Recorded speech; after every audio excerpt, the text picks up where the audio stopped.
Hey guys and girls, I'm Arbezenoki with the progressive view for Chapter 4, Club Titty Boo. Spoilers alert, so I highly recommend if you haven't already to play through the chapter for yourself. Or you could check out this link! Hashtag shameless plug.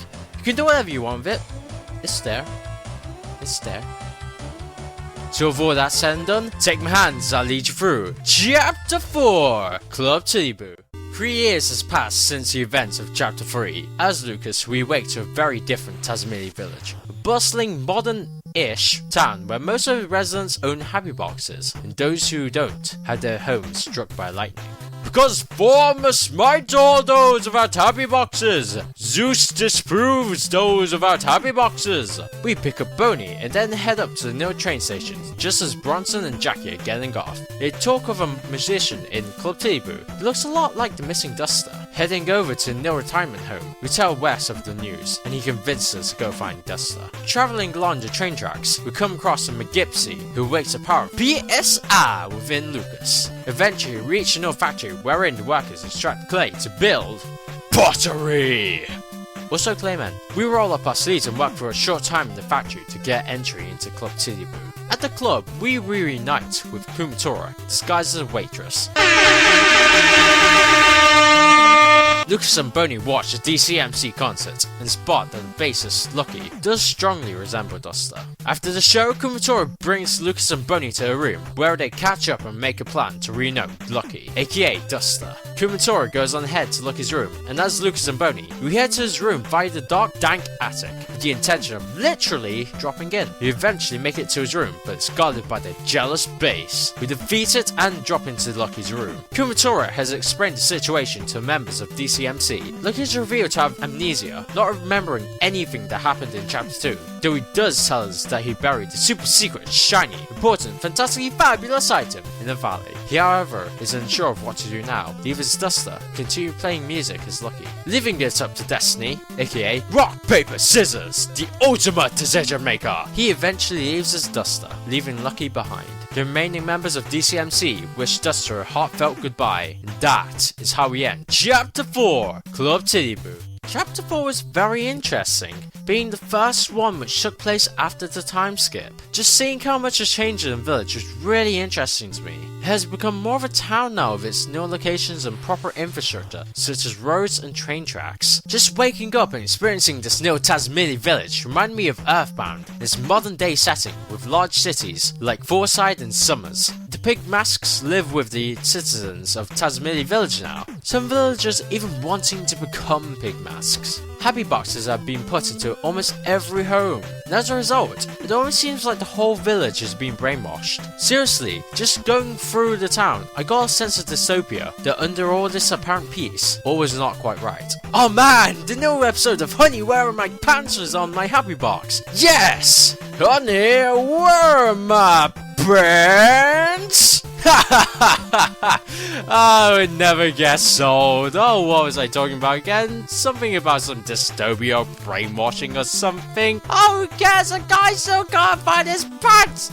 Hilarious! All the differences were really cool and just gave a real sense of how much had changed in just 3 years. With all the change, however, some things still are the same. Flint and Lucas still believe that Klaus will one day come home, and they will still visit Hinawa's grave. These details were almost as appreciated as the numerous changes, if not more so. It seems like some gameplay changes were made in this chapter, including the full inclusion of money, or DP, and the fact that party members who go down in battle need to be revived.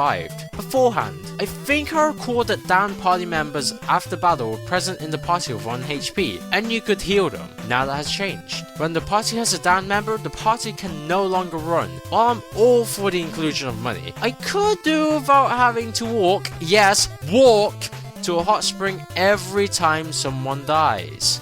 After 3 chapters, we can finally play as Lucas again.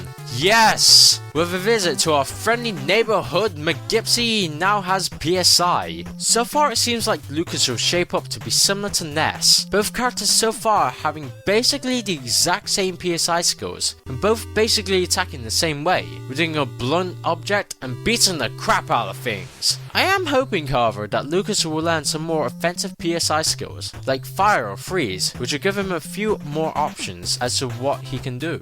Moving on to Duster, we finally found out where Duster had been all these years. He had amnesia, and as such had no memory of his life as Duster. I do gotta say that Duster has had it really rough, from being verbally abused by his father to getting amnesia to finally finding a place where he could call home, and for that to be taken away from him. Man alive, Duster. Man a friggin' live. The scene where he undergoes his identity crisis was very well written. You could seriously see the anguish Duster was going through. Also, the final scene where the remaining members of DCMC wished Duster goodbye was really heartwarming. The flashbacks aiding in this even more so. Through this, you really got a sense of how much Duster cared for these people, and how much they cared for him as well, which made the fact that Duster was leaving all of this behind carry a lot more weight. Moving on to bosses, there was only one boss in this chapter, that one being Jealous Base. Unless I missed some really obscure boss fight, Jealous Base was a fun but quite hard battle. He and his cohorts at the start of the battle can really rack up high amounts of damage, and if you defeat them, he buffs his offense. It really was an immersive battle from start to finish. A lot was revealed in this chapter, but still there are some things that are uncertain. Whereas Salsa, the last time we saw him he was with Kumatora. What happened to him after the 3-year gap? What are the Pigmasks planning to do with Tasmania Village? More importantly, what are they really doing in the factory? They said that they're making claymen, but Pigmask also says that there's a huge dragon under the island. Could it be that they're trying to dig to this dragon? Are the Pigmasks covering their true intentions up? Is it all a conspiracy? Oh my god, Pigmask has 7 letters, Dragon has 6. 7 minus 6 is 1. 1 has 3 letters. Illuminati confirmed! I think I'm gonna stop here before I truly turn into one of those conspiracy nuts on the internet. Yeah. So in conclusion, chapter 4 was a nice solid chapter, with a lot of changes here and there after the time skip, the return of the McGipsies, Duster and Kumatora, and a nice tender moment. It's kept up with the quality of the other chapters so far, and that begs the question, will chapter 5 deliver as well? So join me in my blind LP to find out. You might as well, as we experience Mother Free. Now, if you'll excuse me, I'll be enjoying honey wearing my pants on my happy box. Man, that show never gets old. Hey there, if you enjoyed this, remember to like the video and maybe even subscribe for the next part, which will be out as soon as I finish chapter 5. If you like this format, make sure to mention it and they could maybe turn this into a regular thing. In the meantime, check out my channel where I have done LPs like Mario Kart Double Dash and Wii and The Legend of Zelda Ocarina of Time. I also do Wumbo Weekends, which are the first 3 minutes of a video game. But that's all from me. As usual from me, Arbezenoki, thank you for watching and I'll see you guys next time for the Progressive View Part 5 of Mother Free.